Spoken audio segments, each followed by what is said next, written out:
கடல்ல இருந்து தாயிலிருந்து வந்தவர் ஆறு ஏரி கண்மாய் கரணை தாங்கல் ஏந்தல் ஊரணி குளம் குட்டை இப்படி நமது பண்டை தமிழ் முன்னவர்கள் நீர் மேலாண்மையை கடைபிடிச்சிருக்காங்க.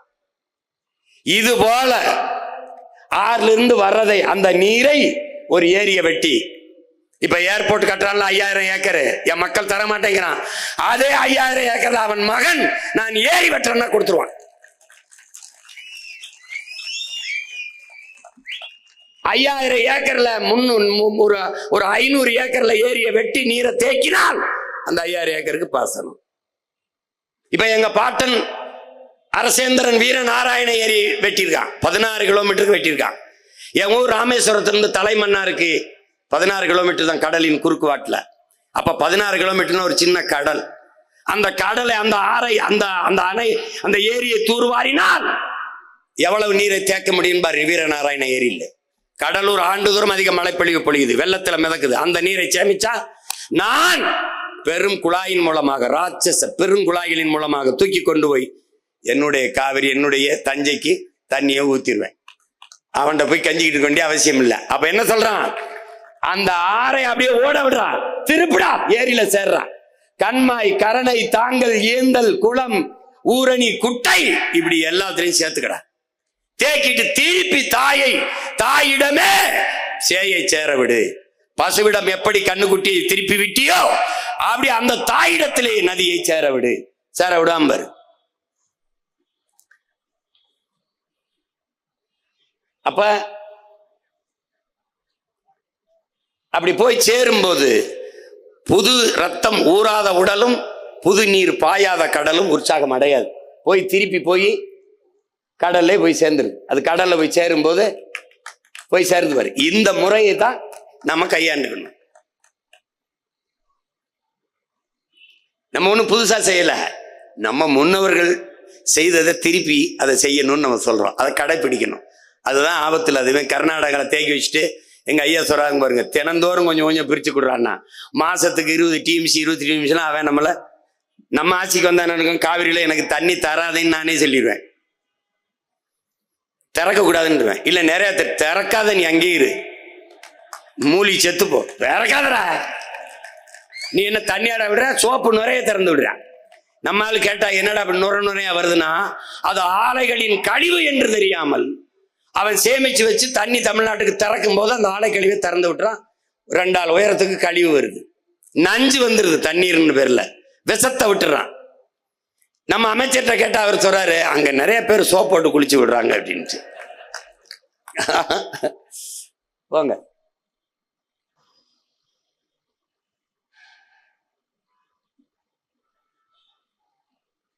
இதுல என்னன்னா இந்த மணலை அள்ளி அப்படி இருங்க, அப்படி இங்க பாருங்க, இந்த மணலை அள்ளி அள்ளி நம்ம கொண்டு போய் விற்கிறோம். அவன் என்ன சொல்றான், நமக்கு புத்தால்தனமா நம்மகிட்ட என்ன கேள்வி எழுப்புறான்னா, மணல் அல்லைன்னா வீடு எப்படி கட்டுறதுங்கிறான். தமிழ்நாட்டு மக்களின் மணல் தேவைக்கு மட்டும்தான் தமிழ்நாட்டு ஆறுகளில் மணல் அள்ளப்பட்டதா அப்படிங்கிற கேள்வி உடனே நமக்கு எழுது. நமது முன்னவர்கள் எத்தனாயிரம் ஆண்டுகளாக இந்த நிலத்தில் நாம் வாழுகிறோம். அப்ப இந்த ஆறுகளில் மண்ணள்ளி தீர்த்தமா? இந்த ஆறுகள் எல்லாம் மண்ணு தீர்ந்து போனதா? கோட்டை கட்டி ஆண்டோம், அரண்மனைகள் எல்லாம் கட்டி வாழ்ந்தோம், பெரிய பெரிய வீடுகளை கட்டி வாழ்ந்தோம். அப்போதெல்லாம் ஆறுகளில் இந்த மணல் மொத்தமாக அள்ளி முடிக்கப்படாத போது இப்போது மட்டும் ஏன் தீர்ந்து போனது என்ற கேள்வியை நீங்க எழுப்பி பார்க்கணும். தமிழக மக்களின் மணல் தேவைக்கு மட்டும் அள்ளப்படாமல் பிற மாநிலங்களில் மணல் தேவைக்கும் உலக நாடுகளின் மணல் தேவைக்கும் அள்ளி விற்கப்பட்டது. ஆற்றின் மணல் காசாக பார்க்கப்பட்டது. அன்னைக்கு அறிஞர் அண்ணா அவர்கள் வரும்போது ஒருபடி அரிசி 3 ரூபாய்க்கு நான் போடுவேன் என்று சொல்ல போது இவர்கள் எல்லாம் என்ன அண்ணா அப்படி சொல்கிறார், அரிசி 3 ரூபாய்க்கு போடுவதற்கு என்ன படி அரிசி 3 ரூபாய்க்கு போட ஆற்று மணலா என்று கேள்வி எழுப்பினார்கள். ஆனால் இன்றைக்கு படி அரிசி இலவசமாக இந்த திராவிட அரசுகள் கொடுக்கிறது, ஆற்று மணல் 1000 ரூபாய்க்கு விற்கிறது. எப்படி இருக்கு? இப்போ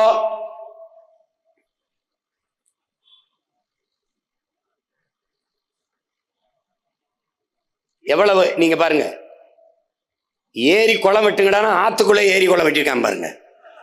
இந்த பாருங்க 3 அடி தான் மண் அல்லணுங்கிறது அரசினுடைய சட்டம். 3 அடி தான் அல்லணும்னு. அவன் இரும்பு கை கொண்டு 30 அடிக்கு அள்ளியிருப்பான். 30 அடிக்கு இரும்பு கை கொண்டு பொக்களை நெந்தரம் கொண்டு அள்ளிக்கொண்டே இருப்பான். பாருங்க வண்டி வண்டியா போகுது பாருங்க, போய்கிட்டே இருக்கு. அவ்வளவும் இதை காசா பார்க்குறான். கொண்டு போய் பிற மாநிலங்களுக்கு, இங்கே பாலாற்று மணல் கிடைக்கும், அங்கே தாமிரபரணி ஆற்று மணல் கிடைக்கும் என்று எல்லா மாநிலங்களும் எழுதி வைக்கப்பட்டு விற்கப்படுகிறது. இதை அள்ளி திண்டது இந்த திராவிட பெருமக்கள் தான். இது ஒரு சனியன், இது ஒரு சனியன். இந்த 2 சனியனையும் சட்டையா தச்சு கொண்டு இப்ப ஒரு சனியன் சனிக்கிழமை வரும். இத சொன்னதுக்கு தான் அண்ணாவை சொல்லிட்டாரு, எம்ஜிஆர் சொல்லிட்டாரு. இந்த 2 சனியனை தான் சொல்றேன். புரியுதா? சனிங்கிறது கூட ஒரு நல்ல வார்த்தையா இருக்குது. இது கொடுஞ்சனியன்கள். இப்ப மணலை அள்ளிவிட்ட பிறகு மனித உடலில் தோலை செதுக்கி விட்டால், எடுத்து விட்டால், வெட்டி எடுத்து விட்டால் எப்படி, அது போல இந்த ஆற்றுக்கு மணல் இந்த பாருங்க எப்படி அல்றான் பாருங்க. இந்த தோலை எடுத்து விட்டால் நோய் தொற்றி வந்து உடனே மனிதன் மரணித்து போவான், இறந்து போவான். அதுபோல என் ஆறும் மணலை எடுத்து விட்ட பிறகு இறந்து போகிறது. ஆறு மரணித்திருது. ஆறு செத்து போகுமா சீமான் நீங்க கேட்கலாம். செத்து போகும். பாரு எப்படி அல்றான் பாரு, செத்து போகும். கழிவு நீர் ஓடுகிற காவாயாக மாற்றி விட்டார்கள். நீங்க பாருங்க, இங்க பாருங்க. இது ஆத்துக்கு இருகரையிலும் இருக்கிற நாணல். மணல் இருந்தால் நடுவில் எதுவும் முளைக்காது, இரு ஓரத்தில் நாணல் இருக்கும். மணலை அள்ளிவிட்ட பிறகு மண் வந்துருது. மண் வந்த பிறகு அங்கே மரம் செடி கொடி எல்லாம் முளைச்சிருச்சு. அங்க பாரு எப்படி வந்துருச்சா, மரம் முளைச்சிருக்கு பாரு நடு ஆத்துக்குள்ள. ஏன்னா மணல் அள்ளிட்டான். இங்க பாருங்க, இங்க ஆறு இந்த வண்டியில ஏற்றி போறோம்ல, இதுல 2000 லிட்டர் தண்ணீர் போகுதுங்கிறான். ஒரு வண்டியில போற ஈரத்தோட போற மணல்ல 2000 லிட்டர் தண்ணீர் போகுது. இது தண்ணீர் என்று நீ நினைக்காதே என்னுடன் பிறந்தவனே, நம்மை பெற்ற தாயின் கண்ணீர். என்னரும் பிள்ளைகளே, என்னை இப்படி கொண்டு போறானே, பார்த்தும் பார்க்காத மாதிரி இருக்கிறீர்களே, வருங்காலத்தில் தாகத்திற்கு தண்ணி இல்லாமல் நாக்க வறண்டு சாவீர்களே, என்ன செய்வீர்கள் என்று ஏங்கி அழுகிற கண்ணீர் தான் அது. இந்த பாரு, இதை அரசே அது தீர்மானித்த நியமிச்ச அளவுக்கு 3 அடியில அள்ளி வித்திருந்தால் 500 ஆண்டுகளுக்கு இந்த மண்ணின் மக்களின் மணல் தேவைக்கு அது கொடுத்திருக்கலாம். அந்த வருவாயை அரசு தன்னுடைய நிதி தேவையை பெருக்கி, நிதி வளத்தை பெருக்கி மக்களுக்கு பல்வேறு நலத்திட்டங்களை செய்திருக்கலாம். தனியார் முதலாளிகள் கொள்ளையடிப்பதற்கு ஒப்பந்தத்தை கொடுத்து விட்டு கமிஷனை வாங்கிக்கிட்டு நின்ன புரோக்கர் பசங்க கிட்ட நீ நாட்டை கொடுத்துட்ட, வாங்கி தின்ட்டான், மொத்தமா முடிச்சிட்டான். அப்படியே பாரு, இங்க பாரு. இப்போ இதுல என்ன மண்ணாலுன்னா ஆறு மரணிச்சிருது, ஆறு செத்துருது. ஆறு செத்துருச்சுங்கிறதுக்கு சான்று இந்த பனை தான். இந்த பனையின் தன்மை என்ன? இது பாலைவனத்தில் வராது, ஆனால் வறண்ட நிலத்தில் செழித்து வளரும். மற்ற மரங்களைப் போல இவன் பக்கத்திலே வேர்களை பரப்ப மாட்டான். கீழே அப்படியே உள்ள போய் அவனுக்கு டியூப் மாதிரி, குழாய் மாதிரி தான் அவனுக்கு நீரை உறிஞ்சி 1000 அடிக்கு கீழே போய் அந்த தண்ணீரை உறிஞ்சி கொண்டு வந்து அந்த பனை என்ன பண்ணும், அப்படியே வச்சுக்கிறோம். அந்த நீர் வளத்தை பெருக்கி நிலத்தின் வளத்தையும் பெருக்கி கொடுக்கும் பனை. அப்ப 10 பனை மரம் ஒரு கிணறை சுற்றி இருந்தால் நீரை கடைசி வரை வற்ற விடாது என்கிறார் நம்முடைய அப்பா நம்மாழ்வார் அவர்கள். அந்த பனை 1000 அடிக்கு கீழே இருந்து தண்ணீரை எடுத்து வரக்கூடிய ஆற்றல் பெற்ற பனை கழுத்து முறிந்து வாழ முடியாமல் வறண்டு சாகிறது என்றால் உன்னுடைய நிலம் நீரற்ற நிலமாக மாறிக்கொண்டிருக்கிறது, உன்னுடைய நிலம் பாலைவனமாக மாறிக்கொண்டிருக்கிறது என்பதை உனக்கு பறைசாற்றுகிறது, எச்சரிக்கிறது, அறிவுறுத்துகிறது, எடுத்து சொல்லுகிறது. அதுதான் இந்த பனை, தென்னை, பாக்கு, இந்த மரங்கள் எல்லாம் ஆத்து கரையில் நிற்கிற மரங்களை கழுத்து முறிஞ்சு சாவதே சான்று.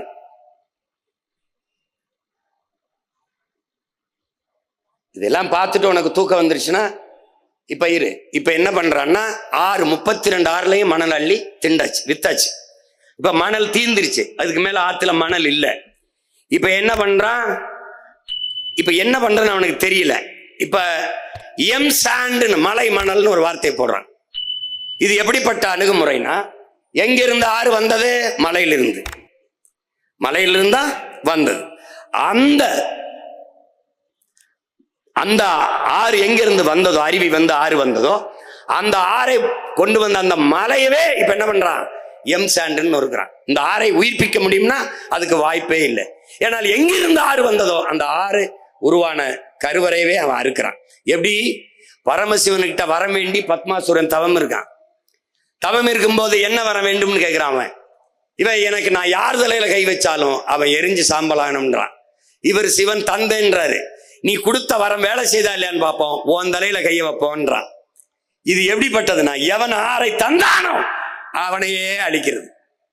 இப்ப பரமசிவன் வரம் தந்தவன் தலையிலேயே கையை வைக்க பத்மாசுரம் ஓடுறான். இப்ப ஆரை தந்தவன் தலையவே அறுக்கிறான். அதான் எம் சாண்ட், மலை மணல். மலையை மணலாக, மலையில் கல்குவாரியாக. ஏன் மணல் குவாரி, ஏன் கல்குவாரி? ஏன்னா வாரி வாரி எடுப்பதால் அது மணல் குவாரி, கல்குவாரி. அதான் அதுக்கு பேரு. ஆச்சு, எல்லாம் தின்ட்டான். உன் தாயின் மாறு, இந்த மாறுல நீ பால் குடிக்கிற, இந்த மாறை அறுத்து ரத்தம் குடிப்பது எப்படிப்பட்ட கொடுஞ்செயலோ அப்படிப்பட்ட கொடுஞ்செயலை இவர்கள் செய்து கொண்டிருக்கிறார். பால் ஊட்டி வளர்த்த தாயின் மாறை அறுத்த படுபாதகர்கள் இவர்கள். பாரு எப்படி வெட்டிருக்காங்க. இது பரவாயில்ல. சில மலைகள் இப்படி முன்னாடி பார்க்கும்போது மலை இருக்கும், பின்னாடி போனீங்கன்னா முதுகு அப்படியே வெட்டி எடுத்திருப்பான், பின்னாடி மலை இருக்காது. பாரு, இதெல்லாம் நாங்க காட்டுறது கொஞ்சம் தான். கன்னியாகுமரி, தேனி, தென்காசி, திருநெல்வேலி, கோயம்புத்தூர், ஈரோடு, கரூர், எல்லா இடத்துலயும் மழை இல்லை. பார்த்துக்க. உன் தாயின் மாற அறுத்து ஏற்றி போயிட்டு இருக்கான். அவனுக்கு அதை பத்தி கவலை இல்லை. அவன் பணம் இருந்தா வாழ்ந்துடலான்னு நினைக்கிறான்.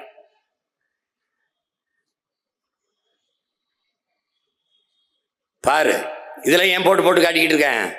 ஏதோ இருந்தாலும் சும்மா சொல்லிக்கிட்டு இருக்கான்னு நினைக்க கூடாதுல்ல. மலைக்கெல்லாம் ஓட்டு இருக்கான்னு கேட்பான். ஓட்டுக்காக பேசுறவன் இதை பேச மாட்டான். என் தம்பி பாலமல்லீஸ்வரர் மாதிரி நாட்டுக்காக நிக்கிற பிள்ளைகள் தான் இதை நாங்க பேசுவோம். நீ போட்டா போடு, போடலைன்னா போ. நீ நோட்டாவுக்கு போடு, இல்லை எவனுக்கோ போடு, எனக்கு அதை பத்தி பிரச்சனை கிடையாது. நாடு மக்களும் நல்லா இருக்குன்னா என்ன, என் நாடு தேடு போடு, அவ்வளவுதான். ஒரு வழி இல்லை, போங்க.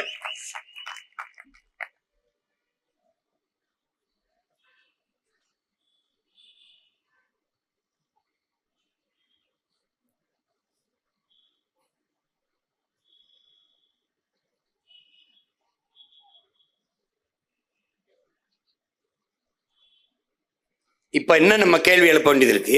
மலையை வெட்டியாச்சு, கற்குவாரிகள், மணலை அள்ளியாச்சு, எம் சாண்டு மலை மணல், வீடு கட்டியாச்சு, மாளிகை கட்டியாச்சு, கற்களை நொறுக்கி இதை அப்படி கற்களாக்கி மாளிகை கட்டி வீடு கட்டிட்டோம், அந்த கட்டிட்டோம். இப்ப மணலா நொறுக்கி கற்களா நொறுக்கி சாலை போட்டோம், ரோடு போட்டோம், வேகமா போறோம், 8 வழி 4 வழி போட்டோம், வேகமா போறோம். எங்கே போறோம்? வீட்டுக்கா சுடுகாட்டுக்கா? இதுதான் கேள்வி. மலையை நொறுக்கி கற்களாக்கி மாளிகை, மலையை நொறுக்கி மணலாக்கி மாளிகை, மலையை சிறு சிறு கற்களாக நொறுக்கி சாலை, எங்கே போவதற்கு என்ற கேள்வியை அறிவார்ந்த தமிழ் சமூக மக்கள் உயிர்மை நேயம் கொண்டு, இயற்கையின் மகன், என்னை பெற்றவள் இயற்கை தாய் என்று அறிந்த அன்பு தமிழ் சமூக பிள்ளைகள் ஆழ்ந்து சிந்தித்து பார்க்கணும். இப்ப எங்க போகுது உன் தாயின் மாறு? எங்க பாரு, தெருவில் குமிச்சு வச்சிருக்கான் பாரு, எம் சாண்ட் மலை மணல். இது பாத்துக்க.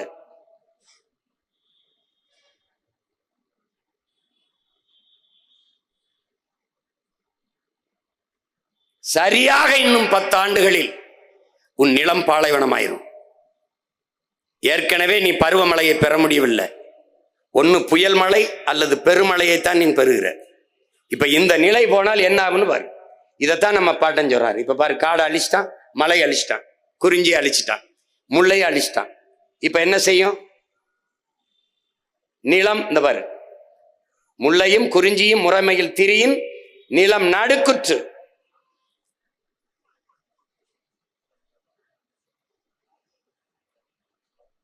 போங்க.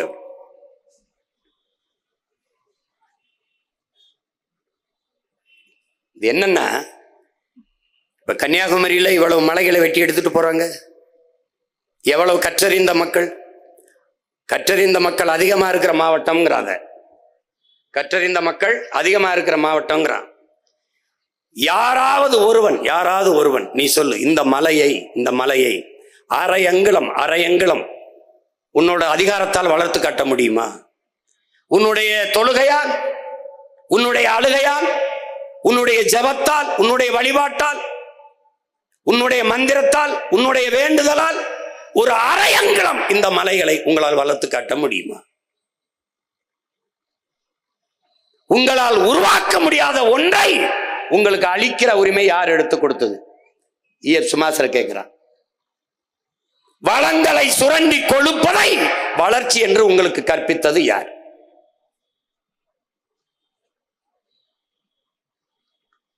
பாருங்க, வளங்களை சுரண்டி கொடுக்கிறான். அமெரிக்க பொருளாதார அடியாளின் ஒப்புதல் வாக்குமூலத்தை எழுதின ஜான் பிர்கின் என்ன கண் முன்னே உங்கள் வளங்கள் களவு போவதை பார்த்து கொண்டிருக்க நீங்கள் சபிக்கப்பட்டு விட்டீர்கள். ஆதியில் காடுகளில் வேட்டையாடினோம், பசிக்காக வேட்டையாடினோம், காய்கனிகளை உண்டோம், கிழங்குகளை உண்டோம், நதியிலே அருவியிலே நீரள்ளி குடித்தோம். நம் தாய் கண்ணி கழியாமல் கற்போட இருந்தால். இந்த பேராசைக்காரர்கள் பணத்தாசை கொண்டு பண வேட்டையாடினார்கள். நம் தாய் கற்பழிக்கப்பட்டு விட்டால், 18 வயசிலேயே பாட்டியாகி விட்டால். என்னரும் பிள்ளைகளே, நம் பூமி தாய் மரணப்படுக்கையில் கிடக்கிறாள், காப்பாற்ற ஓடி வாருங்கள் என்கிறான் கிளாடு பூரிங்க என்கிற மன்னியல் அறிஞன், பிரான்ஸ் மன்னியல் ஆய்வறிஞன் சுமாசர் சொல்றான், அவனே நீ உனக்கு மட்டுமல்ல பல ஆயிரம் தலைமுறைகள் தாண்டி உன் சந்தையினருக்கு மிகப்பெரிய துரோகத்தை செய்கிறாய். அப்படிப்பட்ட துரோகத்தை செய்து கொண்டிருக்கிறார். ஸ்டீவன் ஹாக்கின்ஸ் சொல்றான், அன்பான மக்களே, நீங்கள் இந்த பூமியை எந்த உயிரினம் வாழ முடியாத ஒன்றாக மாற்றி விட்டார்கள். நீங்கள் வேற கிரகங்களை நோக்கி படையிடுங்கள். வேற எங்கேயாவது போய் இது வாழ முடியாது, முடிச்சிட்டாங்க. அழித்துக் கொண்டிருக்கிறார்கள். நாம் அழிக்கிறோம், அதனால் அழிவோம் என்பதை அறியாமல் அழித்துக் கொண்டிருக்கிறார்கள். புத்தன் சொல்கிறான், பூவிலே வண்டு தனக்கான உணவை தேனை உண்ண வந்து பூவுக்கு எந்த சேதம் இல்லாமல் உண்டு விட்டு திரும்புவது போல நீ இந்த பூமியை பயன்படுத்திக் கொள்ளுங்கிறான். நபிகள் நாயகம் ஸல்லல்லாஹு அலைஹி வஸல்லம் அவர்கள் சொல்கிறார்கள், நீ இந்த பூமிக்கு வந்த ஒரு வழிபோக்கன், அந்நியன், எந்த சேதம் இல்லாமல் இந்த பூமியில் இருந்து விட்டு போகின்றான். ஆனால் காந்தியடிகள் நம் பூமி தாய் இயற்கை அன்னை எல்லா உயிர்களுக்குமான தேவையை தந்து விடுகிறார், ஆனால் மனிதர்களின் பேராசைக்கு தர முடியாமல் தவிக்கிறாள் என்று சொல்கிறார். இங்க பாருங்க, சென்னை மீனம்பாக்கம் விண்ணூர்தி நிலையம் தேவை. பரந்தூர்ல 5000 ஏக்கர்ல விண்ணூர்தி நிலையம் பேராசை. கோயம்பேடிலே பேருந்து நிலத்தம் தேவை. கிளாம்பாக்கத்திலே 410 கோடியிலே பேருந்து நிறுத்தம், பேருந்து நிலையம் பேராசை. ஏற்கனவே இருக்கிறது எங்க தாத்தாக்கள் பேரிலே, காமராஜர் பேரிலே ஒரு துறைமுகம், பாட்டனார் வாபுசி பேரிலே ஒரு துறைமுகம். அதிலேயே வேலை 40-50 விழுக்காடு தான் நடக்கிறது. ஏற்றுமதி இறக்குமதி ஒன்றும் தேங்கி நிற்கவில்லை. பிறகு எதற்காக 6111 ஏக்கர்ல செயற்கையாக ஒரு துறைமுகத்தை கட்டுகிறீர்கள்? அது பேராசை. அதைத்தான் நாங்கள் காந்தியிடம் சொல்றோம், மனிதர்களின் பேராசைக்கு தர முடியாமல் நமது இயற்கை தாய் பூமி அன்னை தவிக்கிறாள் என்று சொல்றோம். 2000 ஆண்டுகளில் இவனை போல ஒரு சிந்தனையாளன் இதுவரை இருந்ததில்லை, இனி இருக்க போவதில்லை என்கிறான்.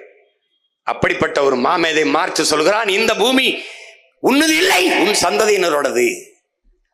ஒரு அரசிற்கோ ஒரு சமூகத்திற்கோ உடையது அல்ல, உன் பிள்ளைகளோடது. அப்ப நீ இந்த பூமியை பத்திரமாக இருக்கிற வளத்தை செழுமைப்படுத்தி வளமைப்படுத்தி கொடுத்து விட்டு போக வேண்டும் என்கிறார். அதேதான் உங்கள் உடன் பிறந்தவன் சொல்கிறேன், இது வாடகை வீடு, நீ வாடகைக்கு குடியிருக்கிறாய். அது யாருடையது? உன் பிள்ளைகளுடையது.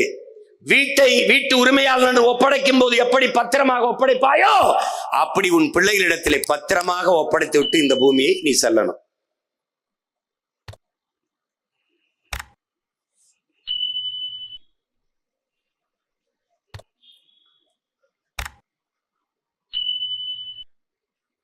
இது என்ன? இங்க பாருங்க, நீங்க என்ன நினைக்கிறீங்க? என் பெற்றோர்கள், என் அன்பு சொந்தங்கள் என்ன நினைக்கிறீங்க? உங்க பிள்ளைகளுக்கு பெரிய வீட்டை, வாழ்வதற்கு நல்ல வீட்டை, பெரிய வீட்டை வைத்து விட்டு போக வேண்டும் என்று நினைக்கிறீர்கள். ஆனால் உங்கள் மகன், உங்கள் பிள்ளைகள், நாங்கள் எங்கள் பிள்ளைகள் வாழ்வதற்கு நல்ல நாட்டை வைத்து விட்டு போக வேண்டும் என்று நினைக்கிறோம். பாருங்க, நீங்கள் காரு, காசு, பணம் இதை வைத்து விட்டு போக வேண்டும் என்று நினைக்கிறீர்கள். ஆனால் உங்கள் பிள்ளைகள், நாங்கள் அதே என் பிள்ளைகளுக்கு நல்ல காற்றை சுவாசிக்க வைத்து விட்டு போக வேண்டும் என்று நினைக்கிறோம். என்ன நினைக்கிறீங்க? தங்கத்தை வைத்து விட்டு போக வேண்டும் என்று நினைக்கிறீர்கள் உங்கள் பிள்ளைகளுக்கு. ஆனால் நீங்கள் பெற்ற பிள்ளைகள், நாங்கள் எங்கள் பிள்ளைகளுக்கு குடிக்க நல்ல தண்ணீரை வைத்து விட்டு போக வேண்டும் என்று நினைக்கிறோம். சொத்தை சேர்த்து வைத்துவிட்டு போக வேண்டும் என்று நினைக்கிறீர்கள். நாங்கள் நஞ்சில்லாத சோத்தை வைத்து விட்டு போக வேண்டும் என்று நினைக்கிறோம்.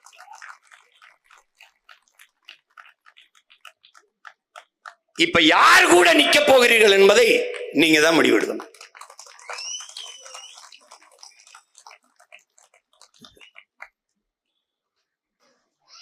சொல்றான் பாருங்க, இளங்கோடிகள் எத்தனாயிரம் ஆண்டுகளுக்கு முன்பு நம்ம மூதாதை முல்லையும் குறிஞ்சியும் முறைமையில் திரிந்து நல் இயல்பு அழிந்து நடுங்குயர் உறுத்து பாளையனும் படிமம் கொள்ளும்ங்கிறது. முல்லையும் குறிஞ்சியும் முறைமையில் திரியின் நிலம் நடுக்குற்று நல்லியல்பிலிருந்து பாளையனும் படிமம் கொள்ளும். இப்ப என்ன ஆயிடுச்சு? குறிஞ்சி நிலத்தை வெட்டிட்ட, நீ முல்லை நிலத்தை அழிச்சிட்ட, காட்டையெல்லாம் அழிச்சிட்ட, வெட்டிட்ட, காட்டையெல்லாம் அழிச்சிட்ட. காட்டை அழிச்ச பிறகு இப்ப குறிஞ்சி நிலம் மலையெல்லாம் அழிச்சுக்கிட்டு இருக்க, மலையெல்லாம் வெட்டிட்ட, கல்குவாரி ஆயிடுச்சு. இப்ப இந்த 4 நிலம் தான். இப்ப செயற்கையா ஒரு நிலம் வருது. இந்த முல்லையும் குறிஞ்சியும் அழிச்சிச்சுன்னா அது பாலைவனம் தான். அது எது? இதுதான். நீரற்ற நகரமாக, நீரற்ற நிலமாக உன் நிலம் மாறி வாழ்வதற்கு வாய்ப்பற்றதாக உன் தாய் நாட்டை நீ மாற்றிக்கொண்டு இருக்கிறாய். நீ இல்ல, நீ யாருக்கு ஓட்டு போட்டு நாட்டை கொடுத்தியோ அவன் ஆக்கிக்கிட்டு இருக்கான். நீ என்னத்தை ஆக்கி திங்கிறதுன்னு தெரியாம ஆக்கிக்கிட்டு இருக்க நீ. இப்ப பாரு, இது என்னன்னா, அவன் பாலைவனத்தில் இருக்கான், அரபு நாட்டுல. பாலைவனத்தை சோலைவனமா மாத்துறதுக்கு வேலை செய்யறான் பாரு. எப்படி அவன் பாரு, இந்த பாலைவனத்தை சோலைவனமா மாத்திடுறான் பாரு. அரபு நாடுகள்ல பாலைவனத்தை மாத்திக்கிட்டு இருக்கான் ஒவ்வொருத்தனும். ஆனா நீ என்ன செய்யற? சோலைவனத்தை பாரு பாலைவனமா மாத்திக்கிட்டு இருக்க. எப்படி இருந்த ஒரு நாட்டை எப்படி மாத்திட்டு இருக்க நீ பாரு. எந்த புரிதலும் இல்லாம நீ சாதி மத உணர்ச்சிகளை சிக்கி, சாராயத்துல சிக்கி, கடைசியா திரைக்க வரிச்சல சிக்கி, இப்ப கூட்டத்துல சிக்கி செத்து கிடக்குற. எப்படி கூட்டத்துல சிக்கி செத்துக்கிட்டு இருக்க. இங்க பாரு,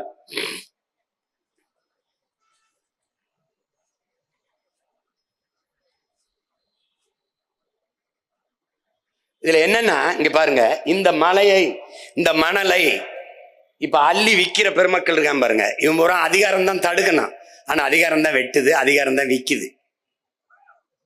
கவனிச்சுக்கிட்டீங்களா? அதிகாரம் தான் விக்குது. ஆனால் இது எவ்வளவு பெரிய திருட்டு, எவ்வளவு பெரிய குற்ற செயல். இதற்கு சமூகம் மரியாதை கொடுக்குது.